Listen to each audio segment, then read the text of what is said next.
Hello, leaders. Welcome back to Empowering You, a strengths-based podcast for leaders of leaders.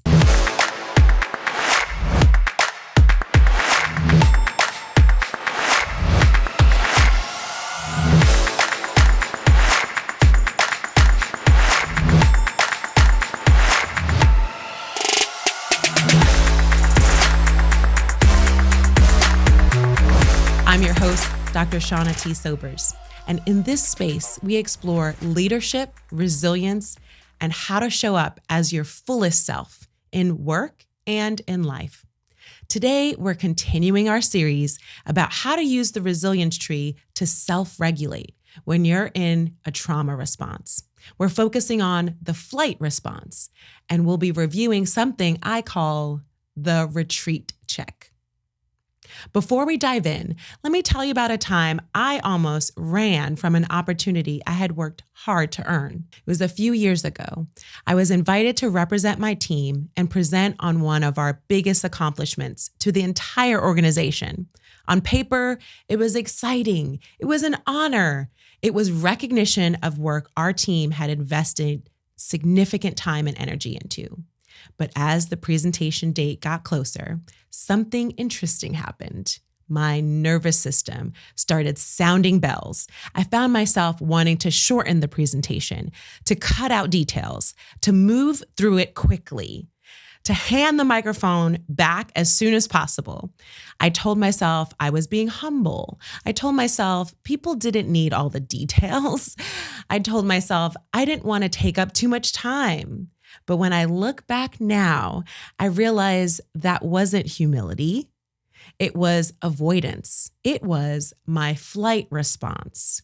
I wasn't literally running out of the room, but I was running from visibility. I was running from the possibility of being seen. And maybe you've experienced something similar. Have you ever talked yourself out of applying for something that you know you were qualified for? Have you ever delayed sharing an idea because you weren't sure how it might be received? Have you ever stayed busy because slowing down would require facing something uncomfortable? Those moments aren't necessarily always about laziness. They're not necessarily about lack of ambition. And they're certainly not about lack of capacity or capability. Sometimes they're about protection. Sometimes they're about survival. And when most people hear the word flight, they picture someone physically running away from danger. But in the workplace, the flight trauma response, where you protect yourself from what you perceive as a threat, can often be more subtle. Sometimes it looks like avoiding a difficult conversation. Sometimes it looks like procrastination. Sometimes it looks like perfectionism. Sometimes it looks like being the busiest person in the room. And sometimes it looks like shrinking yourself when you're actually being invited to shine. Our nervous systems are constantly assessing danger.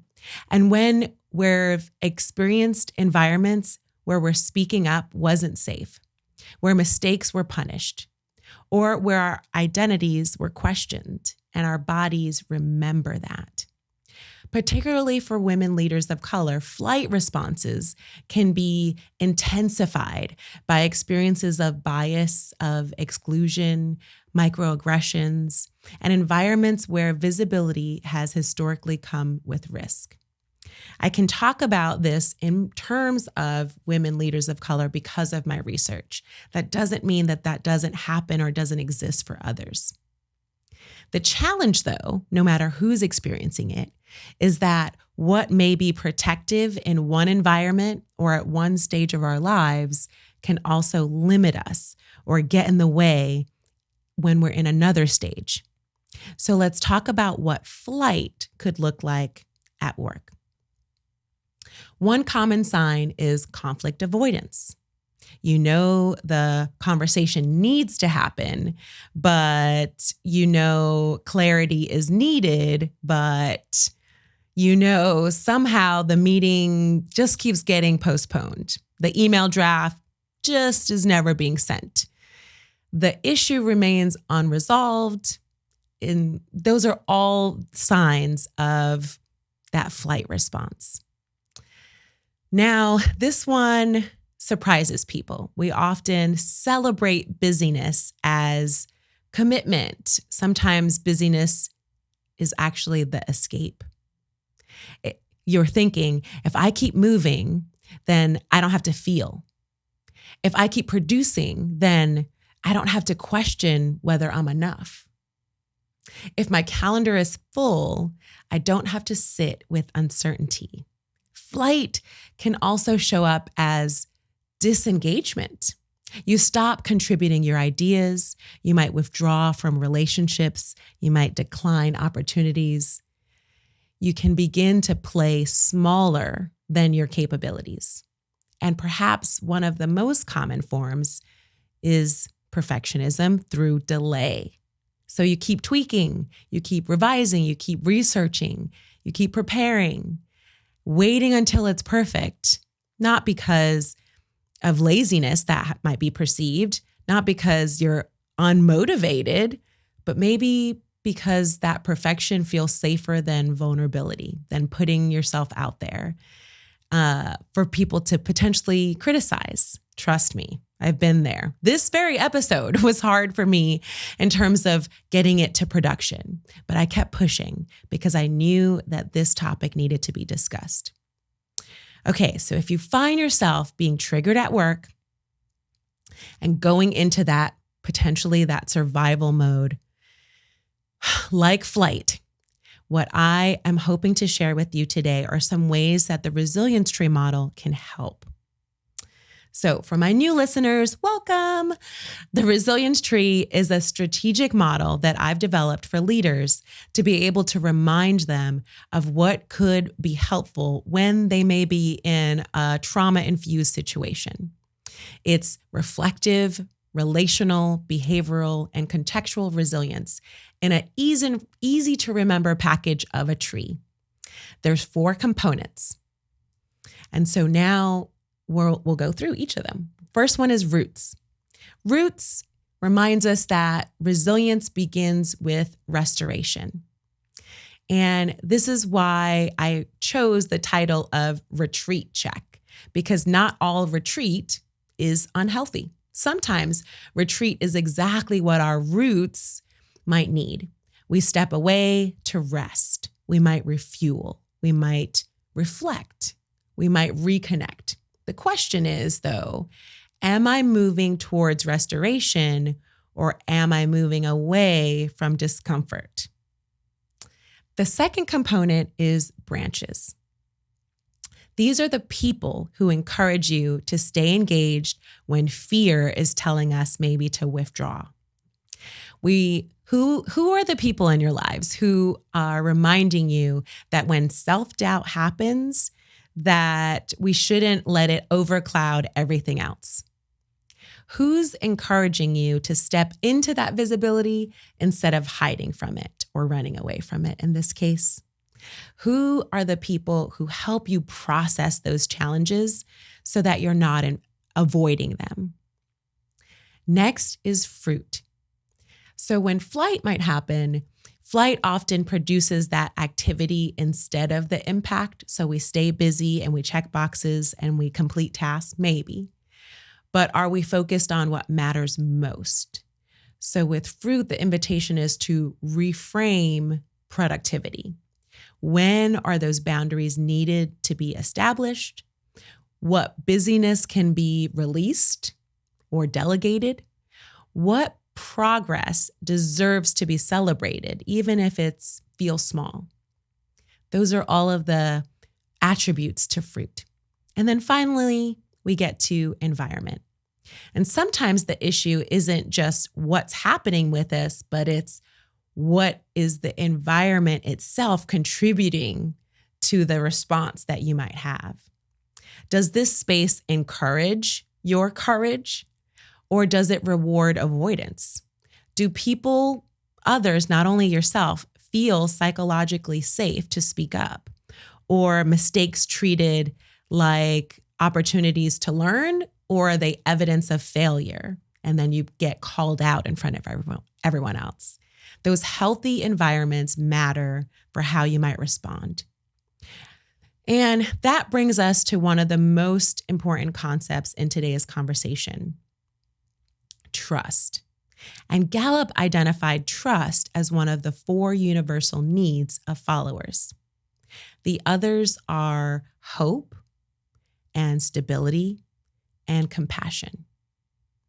And when I think about flight, trust is often maybe that missing ingredient. Do we trust in ourselves? Do we trust in our preparation? Do we trust in our teams? Do we trust in our leaders? Do we trust that we belong? Do we trust that trust is going to allow us to stay present when every instinct in us might say, run? So if we're going to use the retreat check, that's a fun word to say. The retreat check provides you a moment to notice when flight response may be running the show. When we go into the check, I want to invite you first to have a moment of reflection. So maybe you've already done this, but think about a time at work that you've been avoiding, something that you've been avoiding at work. Let's think about that. Maybe it's a conversation, maybe it's a decision that needs to be made, but put that in your mind's eye as we go through this check process. Maybe it's an opportunity you've been putting off. Maybe it's a goal you've convinced yourself that it isn't the right time. Just bring that into your mind. And now ask yourself, what am I afraid might happen if I move forward? Don't judge it, just notice. Maybe it's failure. Maybe it's criticism. Maybe it's being seen. Maybe it's even success itself. I know that's happened to me. I'm afraid of actually doing well. And what are the expectations that come with that? Whatever comes up for you, just acknowledge it. And now that we have that in mind, I'll walk you through the retreat check. So the R in retreat is recognizing. What am I avoiding, delaying, minimizing, or withdrawing from? And what feels at risk if I move toward it? The E in retreat is for examine. What fear, belief, or past experience is driving this response? What story am I telling myself right now? The T in retreat is to tend to those roots. So what do I need in order to feel grounded right now? Do I need rest? Do I need perspective? Do I need to reconnect with my values? Do I need time with people who remind me who I am at my core without this potential job or accomplishment or project?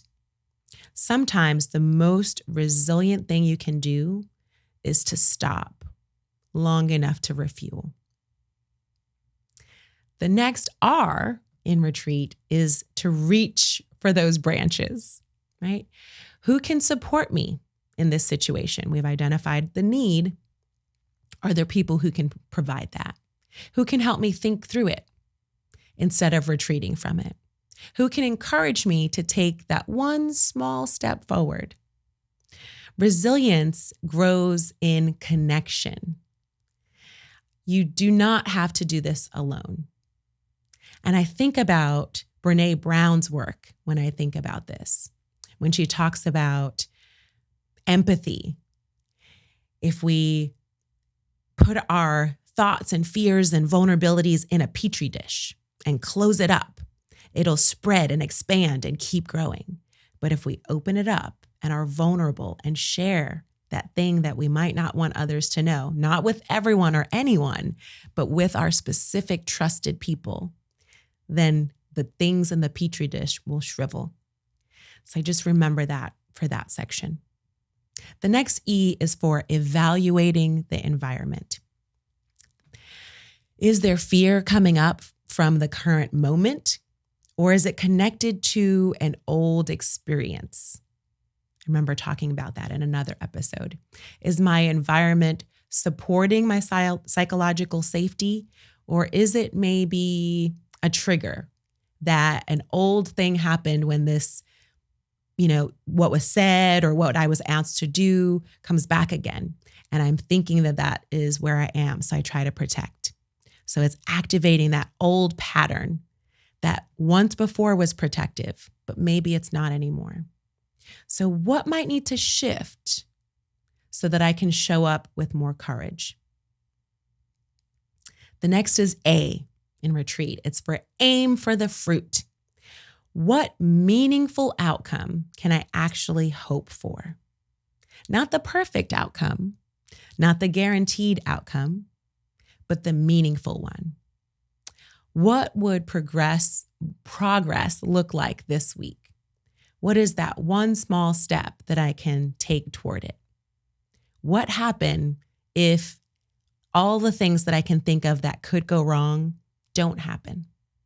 What's the one good thing that could come of it? Pause there. And then T in retreat is trust and take one step. What would trust look like now? Trusting myself, trusting my preparation, trusting my support system, trusting that I can handle what comes next. Now choose one action, just one, because resilience is not built through giant leaps. It grows through small, courageous steps.